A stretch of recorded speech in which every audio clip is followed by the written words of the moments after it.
Merhabalar, Neslinden Tarifler kanalıma ve mutfağıma hoş geldiniz. Bugün sizlerle kapya biberden kış için muhteşem bir sos yapımını paylaşacağım.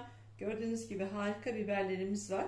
Burada 3 kilogram kapya biberimiz var. Bunları güzelce yıkadım ve sularını süzdürdüm. Hiç vakit kaybetmeden hemen sosumuzun yapımına geçelim.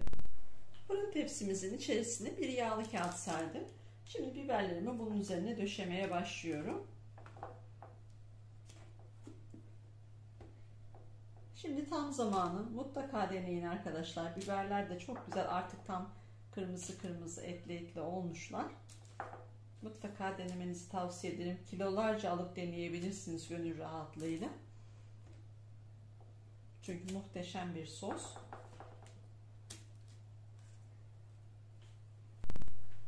Kapya biberlerimizi fırında közleyerek hazırlayacağız. Fırınımı önceden 250 dereceye ayarladım ve ısıttım. Kapya biberlerimizi pişirmek için fırına gönderiyorum.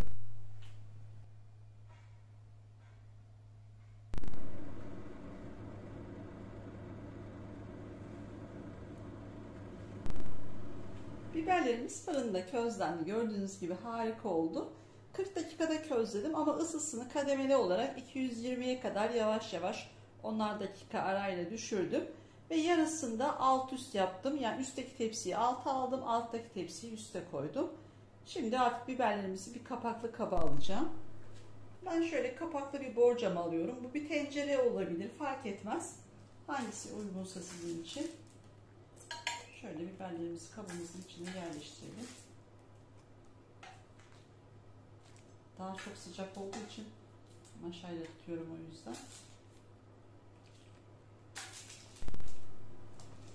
Diğer tepsimi de şimdi aynı üstüne alıyorum. Ben bir kapak kapatıyorum. Kapak yoksa bir poşetle geçirebilirsiniz üzerine, fark etmez. Önemli olan burada iyice soğusun ve kabuklarından daha rahat ayrılsın diye bunu yapıyoruz. Bu şekilde biraz bekletiyorum. Biberlerimi 2-3 saat bu şekilde beklettim. Gördüğünüz gibi sularını iyice bırakmış. Bu buharlı su iyice içinde durdukça daha kolay ayrılmasını sağlıyor kabuklarından. Onun için hiçbir sakıncası yok bu şekilde durmasının. Bakın çok güzel bir şekilde hemen kabukları ayrılıyor. Bütün biberlerimin şimdi kabuklarını soyup çekirdeklerini çıkararak bu şekilde hazırlıyorum. Bütün biberlerimi çekirdeklerini ayıkladım ve kabuklarını soydum. Gördüğünüz gibi bu şekilde. O altta biriken suyu da bunun içerisine almıyorum kesinlikle. Daha koyu kıvamlı bir sos olacak çünkü. Onu isterseniz çorbalarınıza, yemeklerinize kullanabilirsiniz. İsterseniz de dökebilirsiniz. Ben de ayırdım şu anda, bunun içinde değil. Biberlerimizi robottan geçireceğiz. Şimdi kabuklarını soyup çekirdeklerini çıkardığımız kırmızı biberlerimizi robotumuza alalım.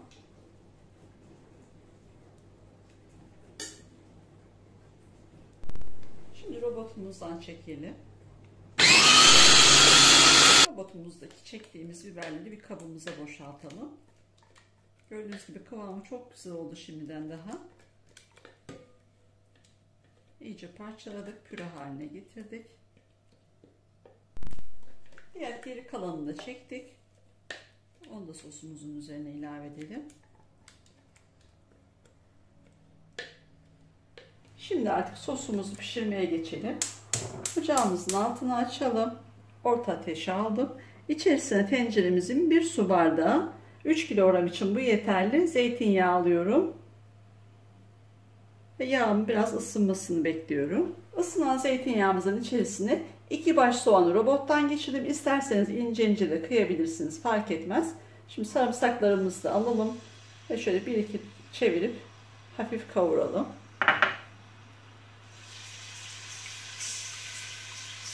Çok fazla kavurmayacağız arkadaşlar, yanmasın, kokusu tadı değişir. Hemen şöyle bir aromasının çıkması yeterli. Şimdi tenceremize biberlerimizi alalım.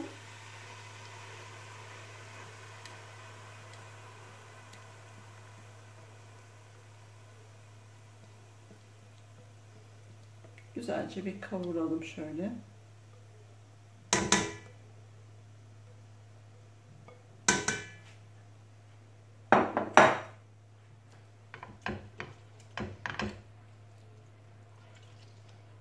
Şöyle yağı, sarımsağı hepsi birbirine güzelce bir karışsın. Kaynayana kadar bu şekilde sık sık karıştıralım. Gördüğünüz gibi kaynamaya başladı. Sürekli karıştırıyorum. Dibi tutabilir. Hem etrafa sıçrayabilir. Şimdi kaynamaya başladıktan sonra 3 kilogram biber için 1 kahve fincanı sirke ilave ediyorum. Ve 1 yemek kaşığı da iri salamura kaya tuzu ilave ediyorum. Normal tuz değil, salamura tuzu ilave edin. Bunu da şöyle güzelce karıştırıyorum. Bu kaynama süresi sosun miktarına göre değişebilir. Benim sosum 3 kilogram olduğu için çok fazla değil ama çok 10-15 kilogramdan yapacaksanız 25-30 dakika kısık ateşte kaynatmanız lazım. Ama bizim miktarımız az olduğu için şöyle bir 10-15 dakika kaynatmamız yeterli olacaktır. Ocağımızın altı kısıkta ve bu şekilde sık sık karıştırarak bir 15 dakika kaynatıyorum sosumu.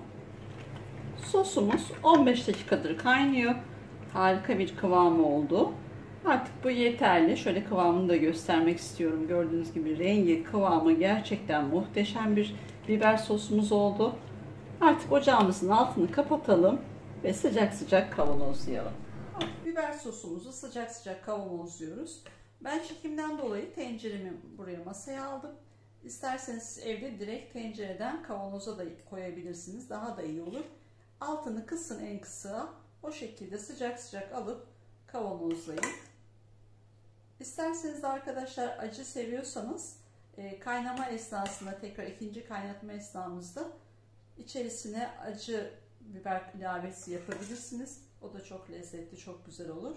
Bu tamamen sizin tercihinize kalmış.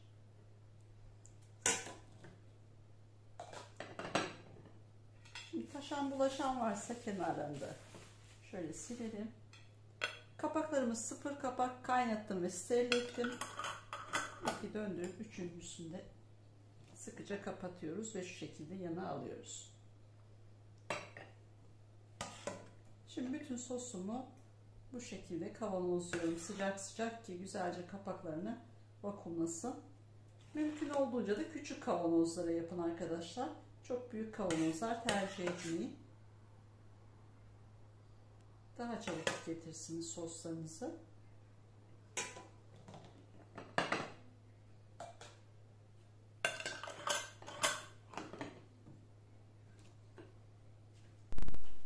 Bütün sosumuzu kavanozladık ve 3 kavanoz sosumuz oldu. Gördüğünüz gibi harika oldu. Şimdi üzerlerini bir mutfak havlusuyla iyice örtelim. Onun üzerinde yine bir sofra bezi de örtelim iyice ki soğumasın. Kapaklarını çok güzel bir şekilde iyice vakumlasınlar. Bu şekilde örtün ve bir gece bu şekilde örtünün altında kapaklarını iyice vakumlayıp soslarını soğuyana kadar bekletiyoruz. Kavanozlarımız bir gece örtünün altında kaldı ve kapaklarını çok güzel bir şekilde vakumlamışlar. Bu içeri çökme gerçekleşmiş. Bu olmazsa içerisinde fazla tuz olmadığı için asitlenme, kapak atmaları olabilir. Mutlaka kapaklarının vakumlamış olması lazım. Eğer vakumlama olmamışsa tekrar iyice sıkın.